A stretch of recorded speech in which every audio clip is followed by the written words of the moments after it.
empezar a tener un espacio mayor y se va a hacer por tema 2 espacios para tener el tema completo desde el inicio de la atención del paciente hasta el final. Entonces, muchísimas gracias también a todos los que nos han apoyado en esto. Las preguntas, por favor, son 2 modalidades. Por chat podría ser, o las pueden pasar por WhatsApp a Fabio, que él es la parte que nos ayuda en las preguntas, pero sí, por favor, que sean al final. Doctor, puedes arrancar. De nuevo, compañeros, por favor, les pido revisen en 30 segundos sus micrófonos para que puedan silenciarlos.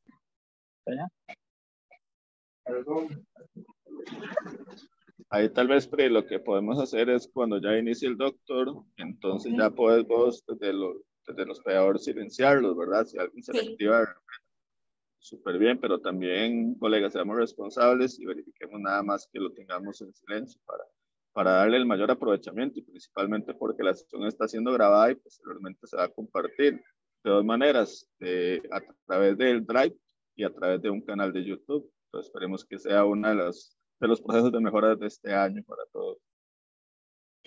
Muchísimas gracias, doctor, bienvenido.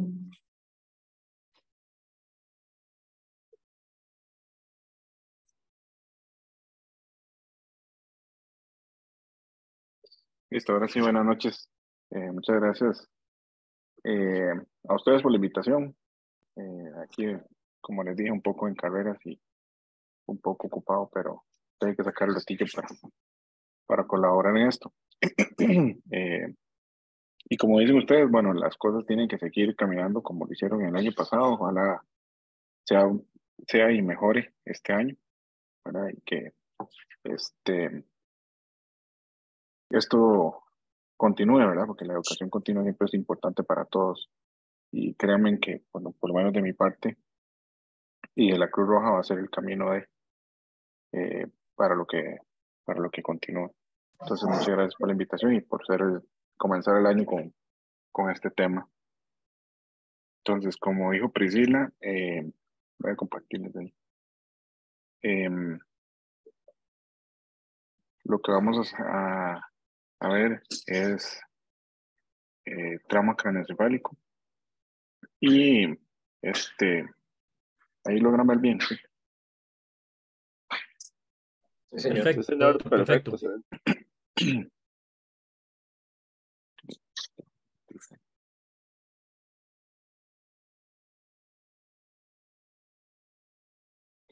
Entonces, vamos a ver un poco de la fisiología y la fisiopatología del trauma craneoencefálico. No nos podemos meter muy a fondo porque obviamente el tiempo no nos va a dar y la vamos a dividir en la fisiología, fisiopatología y después el abordaje inicial y tratamiento del trauma craneoencefálico, que será la segunda fecha. Entonces, más o menos, pues lo que vamos a ver el día de hoy, un toquecito, por favor, disculpen, que estoy viendo solo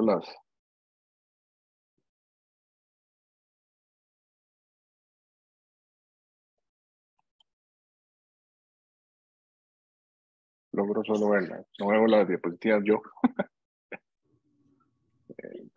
Ok, por ahí así. Nosotros sí lo estamos viendo, pero no sé si es que... Sí, pero es que solo veo las imágenes del Zoom, o sea, las fotos, como tal. Ok, entendí.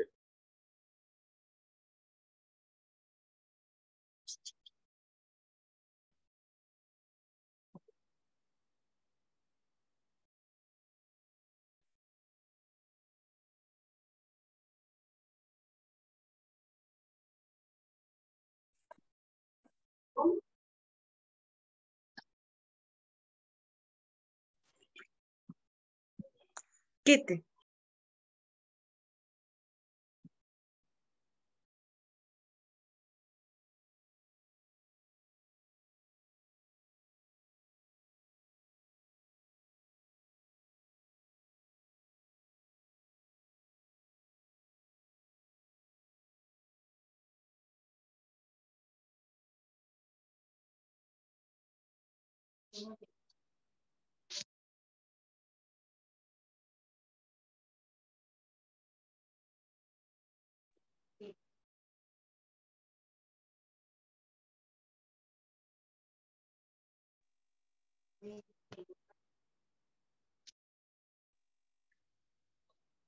Ahí se ve súper bien, doctor.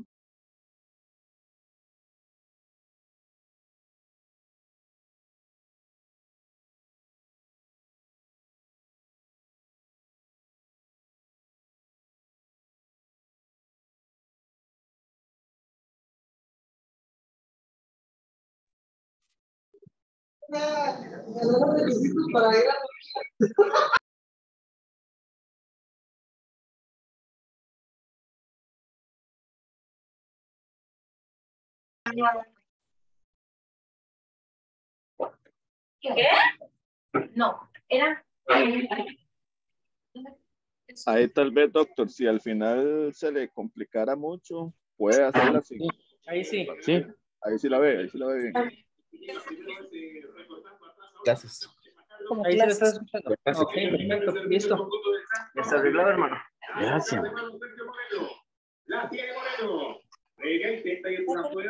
Para llamar a mano. Moviliza con Moreno, hace la malla, saca al centro, balón al punto penal. Sigue recuperando la pelota atrás, el arquero Torres, marca la pelota. Está conectado el audio, ¿no? Y buscar la salida siempre para Sporting.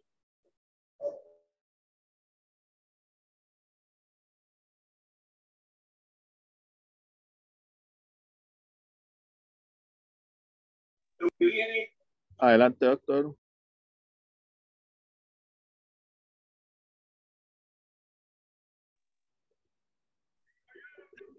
ahí me escuchan, ahora sí. Es que hay un Ahora montón de sí, micrófonos perfecto. encendidos. Hay un montón de micrófonos encendidos. Entonces lo único que estoy oyendo yo es el partido. No sé quién está jugando.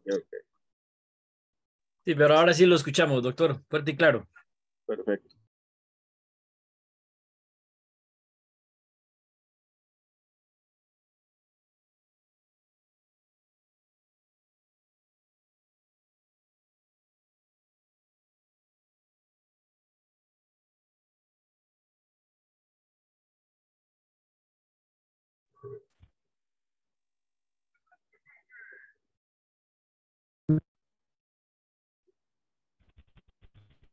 Doctor, bueno, acá nosotros estamos viendo la presentación donde estás pasando, ¿verdad? Pero no escuchamos si es que estás exponiendo ya.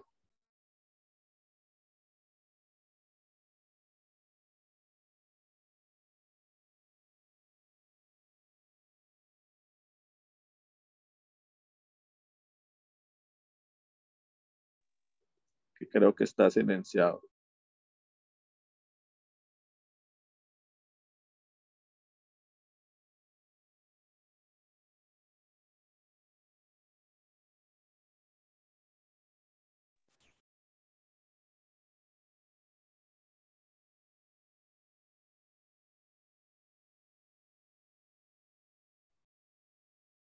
Ahí me escuchan. Ahora sí, doctor, perfecto. Es que silenciaron todos los micrófonos y luego me Ahora silenciaron sí. a mí. Ya no podía activarlo. Se le escucha muy bien, ahora sí, doctor. Ahora sí. Creo que hay Bueno, que volver. ahí. Vamos a ver. Sí, es que veíamos la secuencia desde los objetivos, que es donde empieza, Ajá. ¿verdad? Pero, ¿qué Ahí, pasa? bueno, seguimos ahí a la anatomía. Bueno, Muy bien, muy bien. podemos ver que es la anatomía normal, los huesos del cráneo, ¿verdad? Que tenemos varios huesos, el frontal, los parietales, los occipitales y los temporales.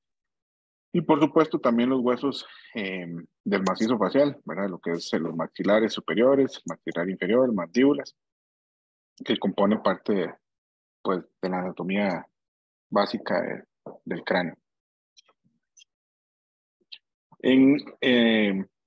Podemos dividir en el cráneo, ¿verdad? Si lo partimos a la mitad, en una fosa anterior y una fosa posterior y la fosa media, que es donde están ubicadas las grandes estructuras del encéfalo. En la anatomía, pues si cogemos un corte del cerebro, hacemos un bocado, pues lo que vamos a tener como la capa más externa es el hueso, ¿verdad?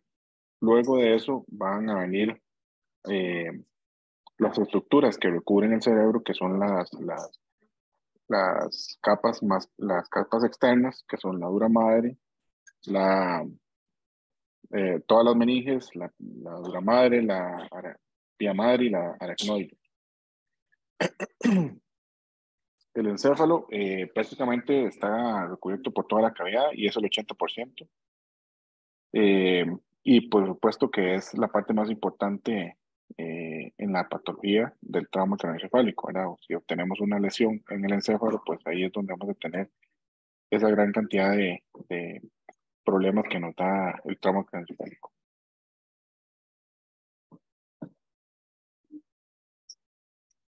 Este es el encéfalo, ¿verdad? O el cerebro, y está dividido en estos lóbulos, que son el lóbulo frontal, el lóbulo temporal, el lóbulo parietal, el lóbulo occipital, y en la fosa posterior que tenemos el cerebelo y el bulbo raquídeo. Entonces podrán ver que la parte frontal es la que está pintada de celeste, la parietal la que está en amarillo, la temporal verde, y la occipital pues la que está pintada en color rosado.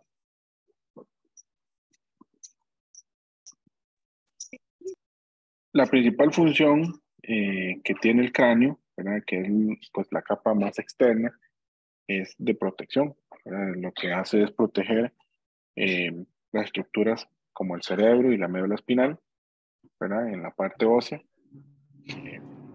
Lo que hace es protegernos de los traumas, y si esa primera capa pues falla, es donde pues, comienzan a haber patologías asociadas a los traumas.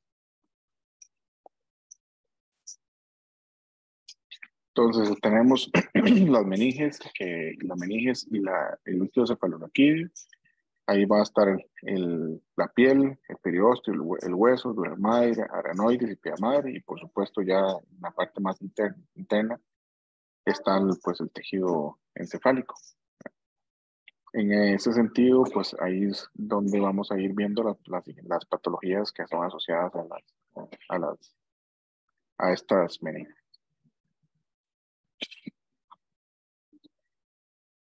En la fisiología normal del cerebro, pues el cerebro normalmente tiene la habilidad de autorregularse, ¿verdad? En la cantidad de flujo sanguíneo según el estrés fisiológico que mantenga.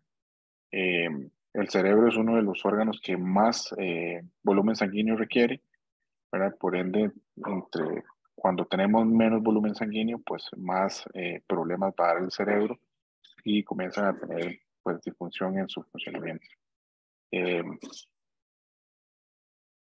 flujo constante a nivel cerebral permanece en bajo una presión o por encima de los 60 milímetros de mercurio, se mantiene un flujo cerebral constante, y que eso mantiene el cerebro en su homeostasis, o sea, lo mantiene normal.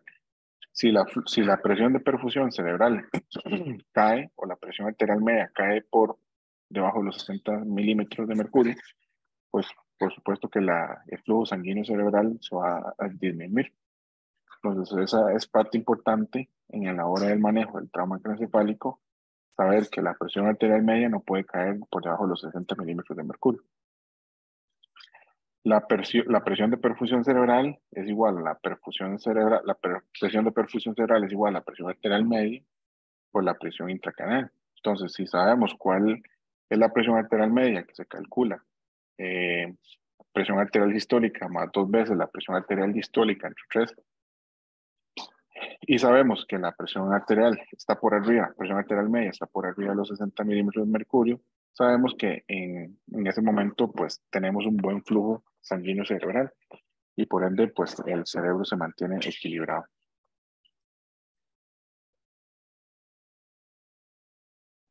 Lo ideal, ¿verdad? Y los valores normales de la presión arterial media es de 85 a 95 milímetros de mercurio.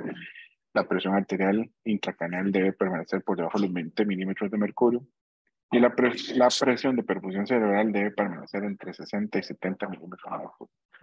Entonces, tenemos que recordar que cuando estamos manejando un trauma craneoencefálico, pues las presiones arteriales medias no pueden bajar de 60. ¿verdad? Que es el límite inferior de perfusión que se mantiene en presión arterial media para que mantenga una buena perfusión cerebral. El cerebro, pues, al ser un órgano tan importante, ¿verdad? Y que recibe tanta cantidad de sangre, que debe permanecer con flujo sanguíneo constante, requiere grandes cantidades de oxígeno y ocupa un 20% de la demanda del oxígeno total. Recibe un 15% del gasto cardíaco total, ¿verdad? Y la perfusión cerebral normalmente es de 50 cc, cada 50 cc de flujo sanguíneo, perdón, de sangre por cada 100 gramos de tejido. Si la presión de perfusión cerebral cae por debajo de los 20 cc por 100 gramos, el tejido cerebral pues va a entrar en isquemia, y si cae por debajo de los 10 cc, el tejido cerebral va a entrar en necrosis. Entonces el cerebro pues va a estar en peligro o ya en daño, ¿verdad? Si no cuidamos lo que es la perfusión cerebral. Entonces vuelvo a repetir, es importantísimo que en el trauma craneoencefálico mantengamos presiones arteriales medias por arriba de los 60 milímetros de mercurio.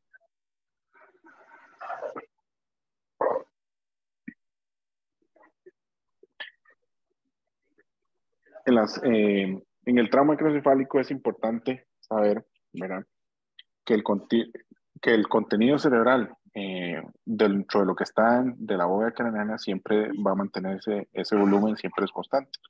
Que siempre hay un volumen constante de líquido cefalorraquídeo, siempre hay un volumen constante de encéfalo, y el volumen sanguíneo siempre va a ser constante. Cuando alguna de estas sustancias o hay algo que afecte el espacio de estas tres sustancias, líquido cefalorraquídeo, encéfalo y el volumen sanguíneo, pues ahí se va a ver aumentada la presión intracraneal y disminuye la perfusión cerebral. Entonces, por eso cuando tenemos un trauma craneoencefálico y hay un aumento de la presión intracraneal por X circunstancia dentro del cerebro, llámese hematoma, un hematoma epidural, un hematoma subdural o un mismo sangrado que está haciendo un efecto de masa sobre el cerebro, pues vamos a disminuir la perfusión cerebral y por ende aumentar la presión intracraneal.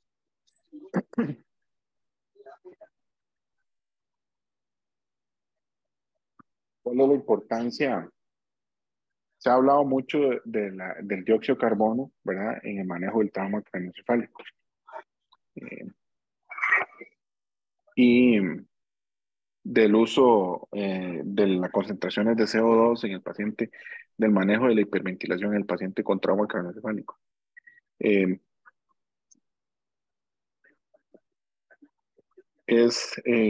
ese sentido, pues si hablamos de la hipocapnia en valores por debajo de 35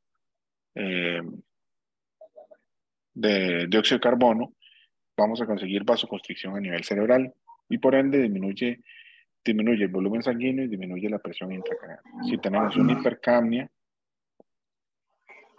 que es igual a vasodilatación, entonces vamos a tener que el aumento del CO2 a nivel cerebral va a provocar, si aumentamos la vasodilatación, podemos tener problemas con edemas o sangrados.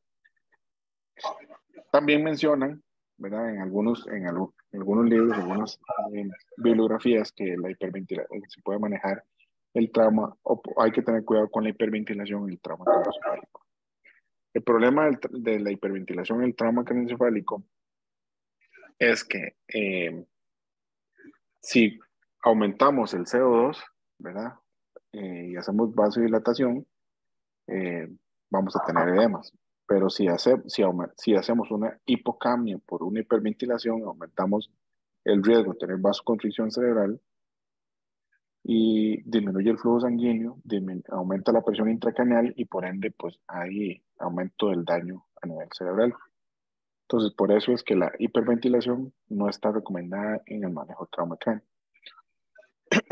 La CO2, ¿verdad?, o la PaCO2, la presión arterial de CO2, tiene que tener un rango normal entre 35 y 45. Esos son pues el gol estándar en el manejo del paciente de trauma cráneo y que debemos de tener cuidado cuando estamos manejando paciente ya intubado y con parámetros o sensores de capnografía para tener en cuenta en el manejo de trauma cráneo, ¿verdad? Entonces, no debemos tener ni hipocapnia ni hipercapnia. Deberíamos tener, pues, valores dentro de los rangos normales entre 35 y 45.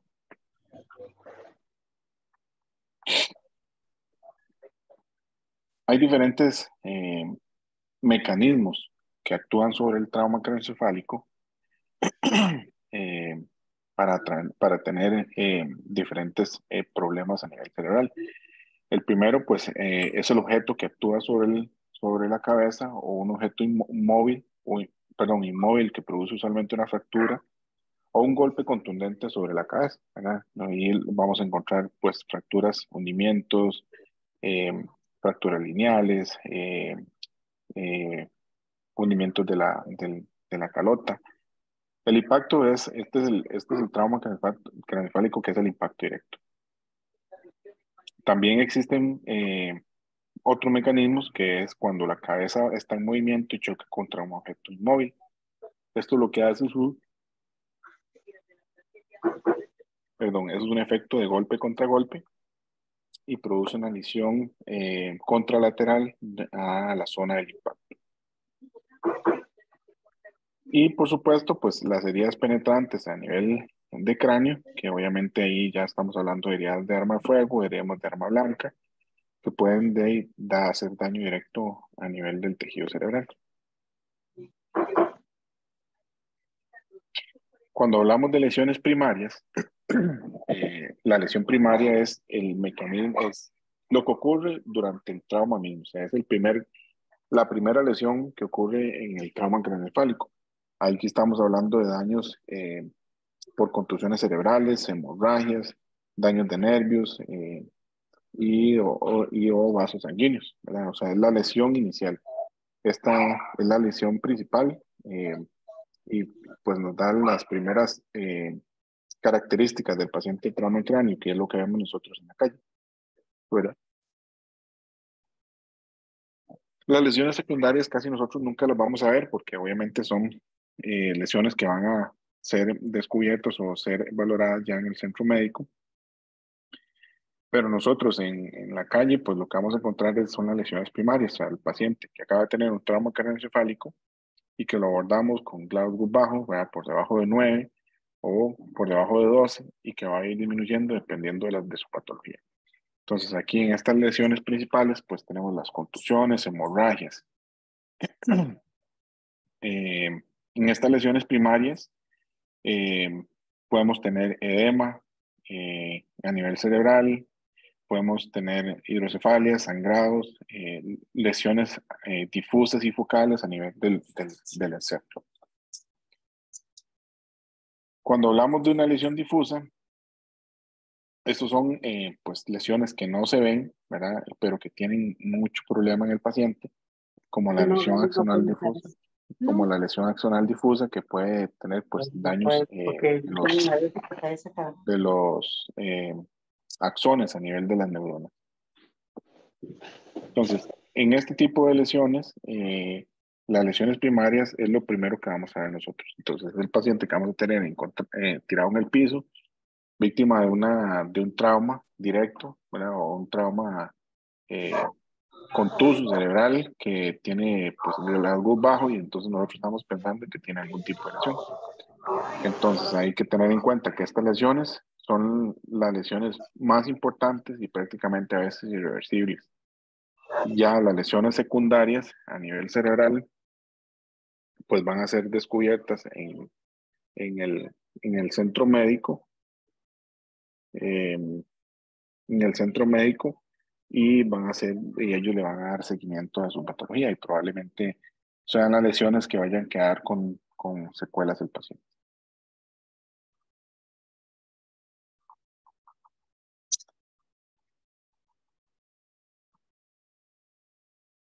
Este es el daño axonal difuso, es lo que mencionaba hace un rato, ¿verdad? Es un daño directo a nivel de las neuronas. Los axones rompen por un efecto de cizallamiento o desgarre de los axones. El paciente pues, va a estar en un coma prolongado debido al trauma, ¿verdad? Puede tener edema cerebral difuso, por ende pues, el paciente puede tener daño cerebral permanente, muerte cerebral. Y estas lesiones, pues nosotros lo único que podemos ver en la calle pues, es el estado pues, de alteración, ¿verdad? Un Glasgow de 3 que no tiene ninguna respuesta y el paciente pues, con un trauma encefálico grave. Después, ya en el centro médico, pues con otros estudios y a veces con los tags iniciales no se van a lograr ver, pero posterior, con el avance de la patología, van a comenzar a ver edema cerebral. Entonces, son lesiones que nosotros no vamos a encontrar o no vamos a ver, no nos vamos a preocupar mucho por lo que tenemos en este momento en la calle.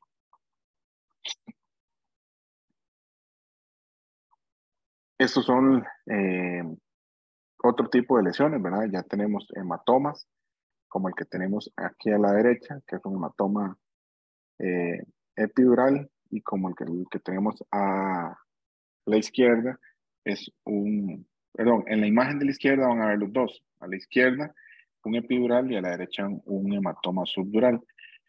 Y en el centro, ahí van a ver una hemorragia intraparenquimatosa, ¿verdad? Cualquiera de estas lesiones, pues obviamente el paciente puede, dependiendo del grado del tamaño de la lesión, así va a ser la manifestación neurológica, ¿verdad? Entre más grande sea, más daño cerebral tenga, es mayor pues, la manifestación a nivel neurológico lo que vamos a encontrar. En algunas ocasiones, pues los pacientes podrían tener un simple estado de desorientación y otros, pues un estado de inconsciencia completo.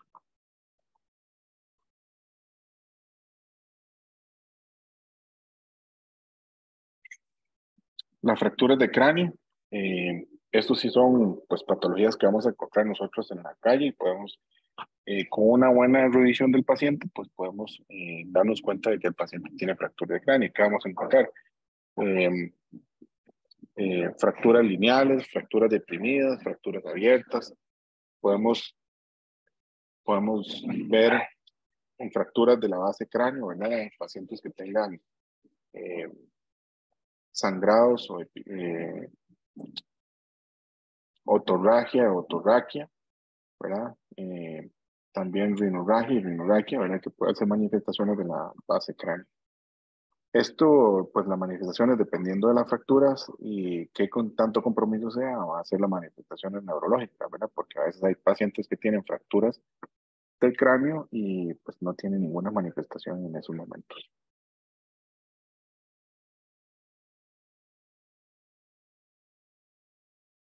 Estas fracturas con depresión, pues lo normal es que tengan algún tipo de alteración neurológica. A ver, un paciente que va a estar con Glasgow disminuido. Y dependiendo obviamente ya de la lesión, si es más severo, pues vamos a encontrar un paciente con Glasgow muy disminuido y con trauma encefálico severo.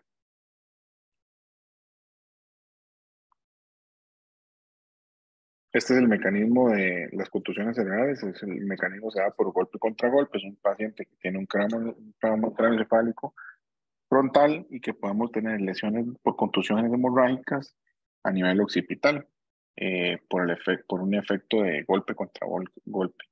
Primero se golpea la región frontal del cráneo y cuando hace un rebote, el cerebro golpea la parte posterior del cráneo y ahí es donde se dan las lesiones pues, de golpe contra golpe.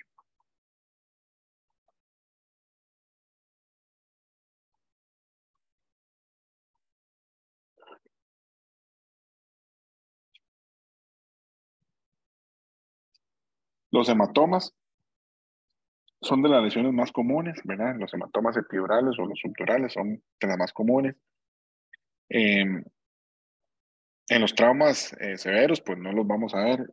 Los hematomas a veces los vemos más a nivel hospitalario, ¿verdad? Porque pueden tener manifestaciones posteriores o horas después, o hasta semanas o meses después de un trauma craneoencefálico y es muy común en el adulto mayor. Entonces, pacientes que tienen un trauma craneoencefálico pueden presentar alteraciones neurológicas semanas después y es a causa de un hematoma epidural. Pero el trauma craneoencefálico agudo, pues va a ser difícil darnos cuenta que tenga una lesión de...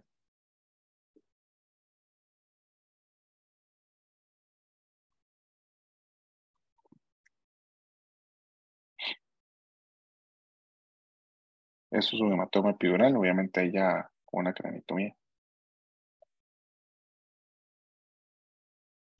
Y el hematoma subdural está entre, obviamente, el cerebro y la dura madre. Esto es muy común en los alcohólicos y en los ancianos, y es lo que hablábamos, lo que les hablaba hace un rato. En los ancianos es común tener un hematoma de estos y que tenga manifestaciones semanas, días o semanas después, ¿verdad? Y, eh, y no es necesariamente que no se le haya dado un manejo adecuado, sino que por su fisiología y por su fisiopatología pueden ser manifestaciones posteriores al evento.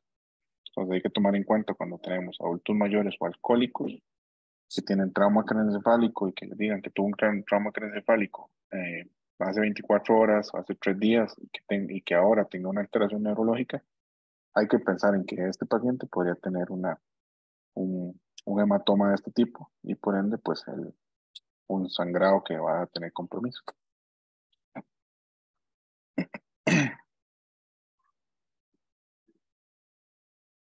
Las hemorragias, sí, las hemorragias subaracnoideas traumáticas, este tipo de pacientes, pues hay ruptura de los vasos sanguíneos y cuando son muy grandes, pues tienen muchas manifestaciones neurológicas. El paciente tiende a ir deprimiéndose de forma constante y son pacientes que al tiempo, minutos después, pues tienen Glasgow muy disminuido y van a tener que ser manejados con vía aérea.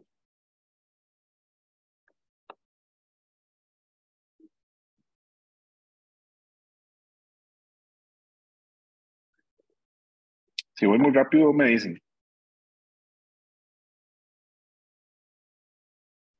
Creo que no, doctor, vamos entendiendo, me parece. Igual aquí está, recordarles que está la cajita de preguntas. Por cualquier cosa, ahí en el chat pueden apuntarlas y las podemos ver al final. Pero creo que vamos bien, doc. Hagamos bien, sí. Si no me avisan, que voy hablando mucho y como no oigo a nadie, sí, siempre estoy recitando aquí. Entonces, las herniaciones es de las lesiones que pueden presentarse posterior a un evento traumático a causa de una hemorragia, puede ser un hematoma, puede ser una hemorragia hiparenquimatosa. Y estas, pues, obviamente son de las emergencias más graves. Si tenemos una herniación del cerebro, el paciente va a tener un deterioro súbito neurológico y por ende va a tener más problemas. Entonces, estos pacientes hay que tener mucho cuidado y manejarle la vía aérea lo más pronto posible porque se van a deteriorar muy, muy, muy, muy rápido.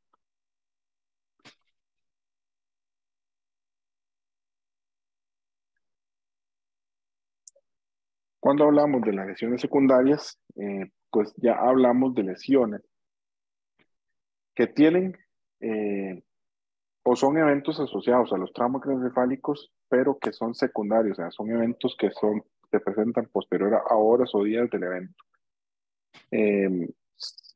Suelen ser extensiones, ¿verdad?, de las lesiones primarias o de la magnitud de la lesión que le haya quedado el paciente. Entonces, si es un paciente que tuvo una lesión external difusa, probablemente a los días, semanas después, va a presentar daño neuronal, edema cerebral, muerte neurológica. Entonces ahí es donde hay que ver qué tanto en la lesión secundaria le quedó al paciente. Normalmente este tipo de lesiones, por supuesto que ya nosotros no las vemos, ya son diagnosticadas eh, a nivel hospitalario y probablemente sean las lesiones que le dejen más secuelas, ¿verdad? Porque son relacionadas a las iniciales, a las lesiones primarias.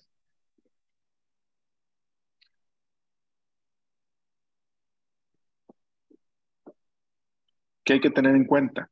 Que el paciente con un trauma craneoencefálico no debe estar hipotenso, ¿verdad?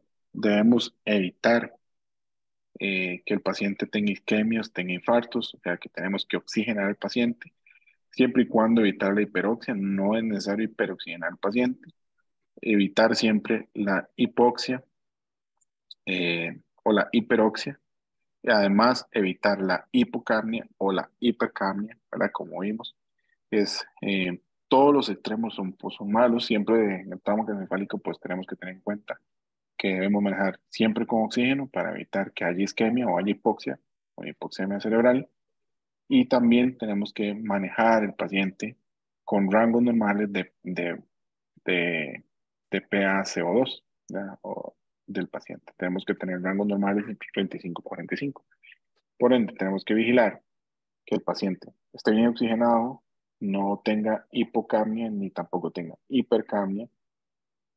Por esta razón, es de gold estándar manejar el paciente de trauma craneoencefálico intubado con capnografía.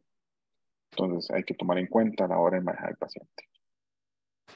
Pacientes con apnea prolongada en el manejo de la vía aérea, es muy complicado para el paciente que tengan pues hipoxias severas por manejo de vía aérea mal hechas, ¿verdad? Entonces, siempre hay que tener en cuenta que el manejo del paciente con un trauma craneoencefálico debe ser manejado con por alguien de experiencia para el manejo de la vía aérea. El paciente ya dentro del hospital, pues obviamente hay que tratar de evitar que el paciente tenga anemia. Habría que hacer reposición de sangre a nivel hospitalario, porque todavía obviamente a nivel prehospitalario no lo tenemos. Evitar las hipoglicemias y las hiperglicemias, eso tenemos que manejar. Eso sí lo podemos vigilar nosotros pues, dentro de la ambulancia, que el paciente tenga niveles adecuados de glicemia.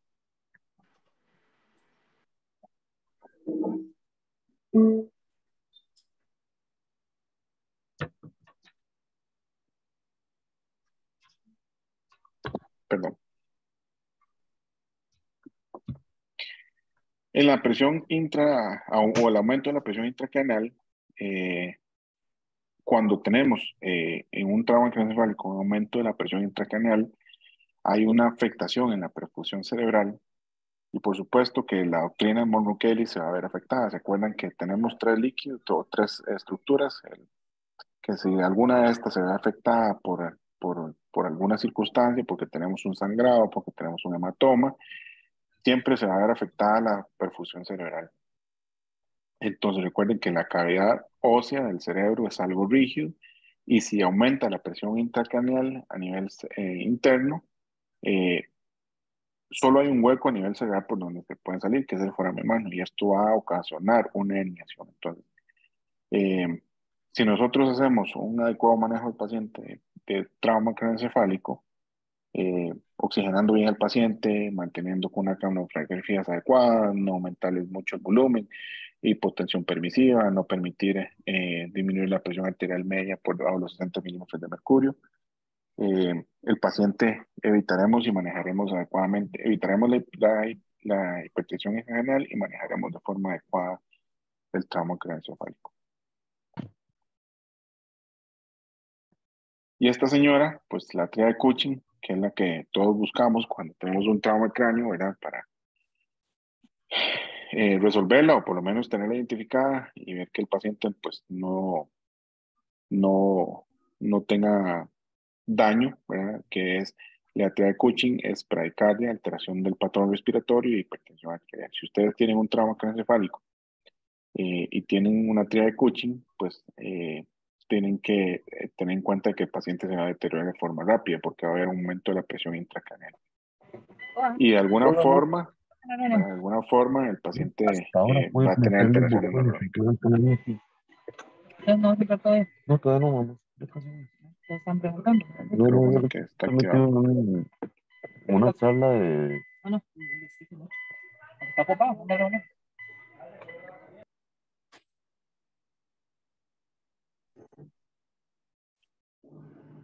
Con aumento de la presión intracraneal, pues pueden aparecer estas posturas, ¿verdad? Que a veces las encontramos, a veces no son tan evidentes, pero podemos tenerlas. que son las posturas anormales, que tienen postura de decorticación, que es cuando el paciente tiene flexiones anormales de las extremidades superiores con rigidez y extensión de las extremidades inferiores. Y en descerebración, pues todas las extremidades están extendidas y hay un arqueamiento de la columna. Esto podemos verlo en extrahospitalario, pues sí, podemos verlo dependiendo del grado de la lesión que tenga, podemos encontrar el paciente con algún grado de estas posturas anormales, dependiendo del grado de lesión que tenga el paciente con trauma craneoencefálico.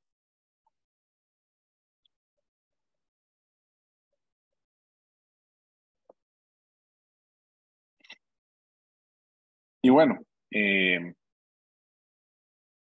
lo anterior es una pincelada, ¿verdad?, de lo que es el manejo de la fisiología y fisiopatología del trauma craneoencefálico. Tenemos que tener en cuenta de que para el manejo del trauma craneoencefálico siempre tenemos que manejarlo de esta forma y que eso ya es pues una guía estándar a nivel internacional del manejo del paciente politraumatizado, el XABCDE, ¿verdad? Control de sangrados exsanguinantes, manejo de la vía aérea, control de la ventilación, control de circulación, déficit neurológico y la exposición del paciente. Y este tema pues será abordado posterior en una segunda intención de este tema. Por el momento yo creo que hasta ahorita sería lo que les tengo. Si tienen alguna pregunta, con muchísimo gusto.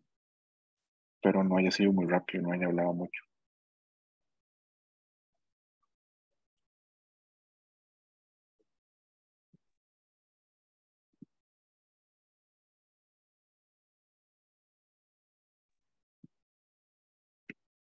Bueno, vamos a ver, doctor, si por aquí tenemos alguna pregunta o algunos compañeros que quiera hacerle alguna pregunta al doctor Marco Rojas. Igual, doctor, la idea con esta capacitación, como se les explicó Priscila en un inicio, la idea es hacerlo en 2 fases, de tal manera que podamos entender primero la fisiopatología, ¿verdad? De la enfermedad como tal o la fisiología normal y ya luego entrar a la fisiopatología como tal para poder entender un poco mejor cuál es ese proceso de deterioro que eventualmente un paciente podría tener bajo una lesión de este tipo. Claro. Digamos que ahora traté de hacer un resumen algo rápido de lo que es toda la fisiopatología, porque si nos metemos a leer solo fisiopatología, es un gran rato de leer, y más la fisiología cerebral, pues es muy amplio. Y pues tratar de hacer un pequeño resumen para tener una introducción y al dejar algunas cosas claras, cuáles son las partes importantes que tenemos que tener en cuenta, obviamente, para el manejo. El manejo de la hiperventilación, el trauma cráneo, el que el paciente tiene que estar siempre oxigenado, el que no tenemos que tener miedo a manejar la vía aérea del paciente con trauma cránico, perdón, y siempre y cuando tengamos pues cómo controlar las circunstancias que nos pueden agravar el paciente con trauma cráneo, ¿verdad? Obviamente tener el control de la oxigenación, de la capnografía, y que podamos saber que si tenemos un paciente con un trauma cráneo y que tenemos una hipocamia o una hipercamia, que tenemos que corregirla para que el paciente pues no tenga más daño de lo que ya tiene. Entonces, creo que eso de la parte fisiopatológica y la fisiológica es una de las partes más importantes para el manejo de trauma cráneo, ¿verdad? Aparte, pues conocer las lesiones cerebrales que pueden aparecer. Claro, nos indica el compañero José Luis. Hola, ¿podría explicar más el proceso de la herniación? Un poco más profundo, por favor, gracias. Dice don Manuel Cordero, rescato tener claros los parámetros y mnemotecnias, la PAM, la CO2, el O2 y la triada de Cushing. Bueno, la herniación, lo que ocurre es que a nivel cerebral, pues solo tenemos un orificio, ¿verdad? Por donde baja la médula espinal, el bulbo raquídeo, y ese orificio, pues, es el foramen magnum, de ahí bajan las estructuras del bulbo raquídeo a nivel cerebral. Cuando tenemos una lesión cerebral y hay un aumento de la presión por este daño que hay, si recordamos la imagen, voy a compartirla. Pobrecito.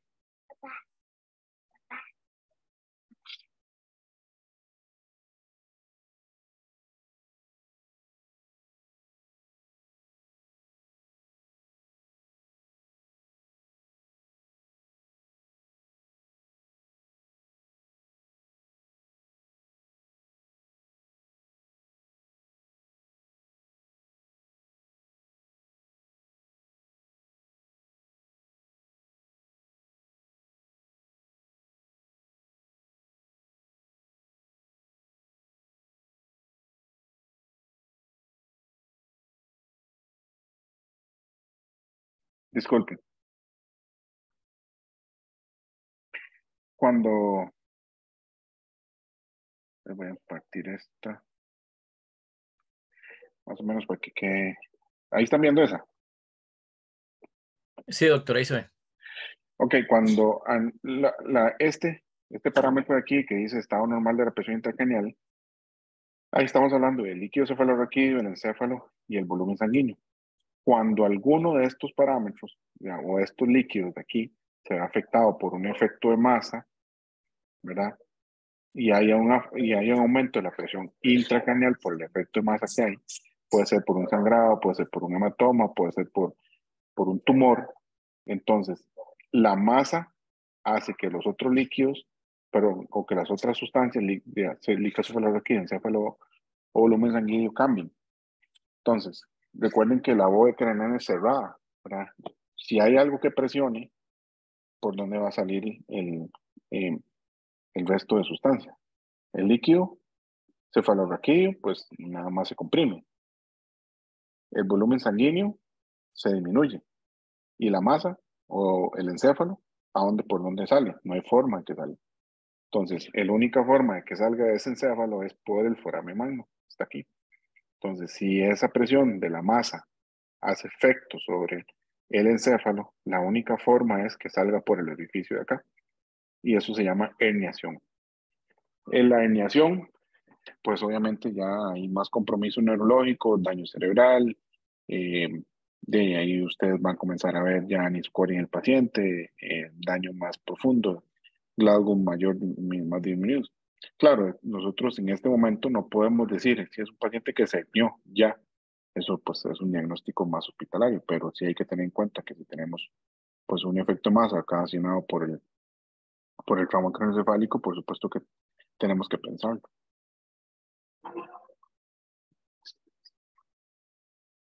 Perfecto, perfecto, doctor. Yo creo que también hay que rescatar algo importante y es que obviamente va a depender de la distancia en la que estemos del hospital, ¿verdad? De un centro médico, porque en estos casos lo más importante creo que es el traslado expedito, ¿verdad? Ya hemos hablado bastante del tema y creo que es válido retomarlo, que uno tiene que tomar la decisión de, bueno, ¿qué va a hacerle al paciente en ese momento? Si va a comenzar a trabajarlo, lo vas a trabajar de camino. No, en este caso estamos técnicos de todo el país, entonces hay gente que está en zonas muy cerca a un hospital y hay personas que están en zonas a muchas horas, ¿verdad? Horas de distancia de un centro médico que le vaya a dar el tratamiento correcto a ese paciente, ¿verdad? Sí, correcto. Eso va a depender mucho, pues, dónde estemos, ¿verdad? Sí, hay que tener en cuenta, y como dijo Manuel, ahí lo importante es del manejo, tener en cuenta siempre la oxigenación, la cronografía. Yo sé que la cronografía, pues ahora no muchos tienen, pero hay que tratar de evitar la hiperventilación para que el paciente no tenga más manejo perjudicial. Y obviamente no hiperoxigenar al paciente, siempre tener rangos de oxigenación o oximetrías por arriba de los 90 y por que no esté en 100%, ¿verdad? Exactamente. Bueno, no sé si hay alguna otra consulta para el doctor Rojas. Si no, entonces para dar por finalizada la sesión del Es día una de hoy. charla aburrida, pero falta el manejo nada más. Bueno, en realidad aburrida no, pero básicamente es la base de luego el manejo que tenemos que darle nosotros al paciente, pero hay que Exacto, entenderlo sobre exacto. todo. Sí, la fisiología pues es un poco complicada, ¿verdad? A veces pensar en la parte de cómo funciona el cerebro, de cómo se protege y todo eso, pues es importante saberla para el manejo del trauma cráneo. Hay que tener en cuenta siempre esos conocimientos para poder darle un manejo adecuado. Hay que, pues ya, entrarle al manejo. Y sí es importante, ya, si quieren ver un poco la fisiología en el libro, a mí me gusta mucho cómo está, y es básica y está muy bien explicada en el libro de PH3, en el manejo de trauma cráneo. Entonces es importante una guía bibliográfica donde se puede leer algo que está muy bonito, no es nada profundo, pero sí está muy entendido. Si ya obviamente quieren leer una fisiopatología más avanzada, pues hay que ir a un libro ya más profundo. Excelente, doctor. Aquí tengo algunos comentarios rápidos nada más. Don Alejandro Molina dice, excelente refrescamiento, gracias, doc. Johnny dice, aburrida, ¿no? Jeffrey Alfaro, muy buena la charla. Muchas gracias, doctor, y a los compañeros que se preocuparon por adquirirla. Oscar Vega dice, muchas gracias al doctor. Tenemos ahí más saludos. F. Suárez, muchas gracias a los organizadores y por supuesto al doctor. Diana Rodríguez dice, excelente, muchas gracias, doctor, un abrazo. Bueno, ahí tenemos un poquito más. Steven Salazar nos dice, el manejo de la vía avanzada de este paciente con trauma craneoencefálico está en 5 minutos del hospital. ¿Qué tan recomendable se realiza la retardada de intubación? La secuencia tardada de intubación. Secuencia retardada de intubación.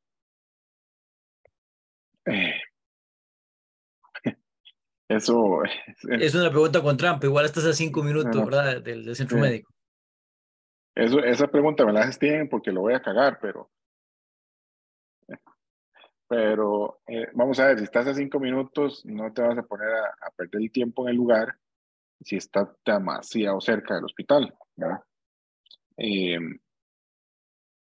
Pero si estás a 10, 15 minutos y tenés un paciente que tiene un trauma craneoencefálico que no está protegiendo vía aérea, que es un paciente que va a meditar, tener una buena oxigenación, habría que hacer una secuencia retardada de intubación y por supuesto hacer una buena oxigenación, una preoxigenación o hacer un APOX, ¿verdad? Que es una oxigenación apneica previo a la intubación del paciente, ¿verdad?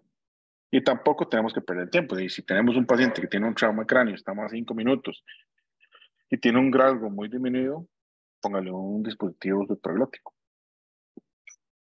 Y listo. Sí, y es no complicarse mucho. Es lo que estamos hablando. O sea, depende de las distancias. Si estás como, no sé, en la Isla del Coco, por ejemplo, son 36 horas, creo, de viaje. Pues ahí sí tenés que hacerle de todo. Pero si estás a 5 minutos, lo importante es que el paciente llegue lo más rápido posible, ¿verdad? Escribe una pregunta eso porque yo siempre le digo, man, a mí no me gustan los taxis, ¿verdad? Para eso piden un Uber. Yo siempre le digo, hágale lo que pueda, traten de hacerlo para que el paciente llegue mejor al hospital. Pero obviamente nunca hay que perder el tiempo en hacerle algo si está muy cerca. Claro, y sobre todo con una sospecha de lesión como esta, ¿verdad? Exactamente. Bien, doctor, aquí, bueno, otros comentarios. Gracias por la ponencia. Bases esenciales para el mejoramiento, la mejor comprensión, dice Johnny Torres. Doña Gis Mora dice, muchas gracias, doctor, bendiciones. Carlos Amador, muchas gracias, doctor. Bueno, doctor, creo que con esto quedamos y finalizamos por el día de hoy. Quedamos pendiente entonces para ahora sí el manejo que le vamos a dar a esos pacientes, cómo vamos a tratarlos y qué cositas podemos hacerles durante este traslado hacia el centro médico. Claro. Sí, ahí quedamos pendientes ya, más bien gracias. Si quedó algo pendiente y algo que les pueda ayudar, mi teléfono es público, ya todo el mundo se lo sabe. Ahí me pueden contactar y sí, con muchísimo gusto le podemos aclarar algo más. Pero si también quieren leer, pueden buscar el libro, por lo menos actual ahorita en la 9ª edición, es el capítulo, ya lo voy a decir.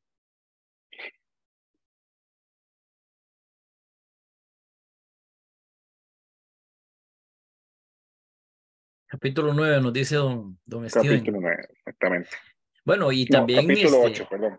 Capítulo 8. Capítulo 8 en la 9ª edición. En la 9ª. No sé si Steven está viendo el libro mío, el 10º, pero en la 9 está en la 8.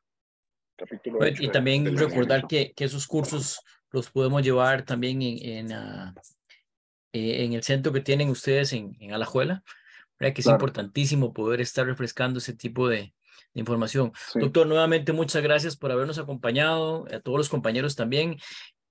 Es uno más de nosotros, uno más de la casa. un compañero que siguió adelante y bueno, es un orgullo para todo el resto que estamos con ustedes aquí aprendiendo más cada día. Pris.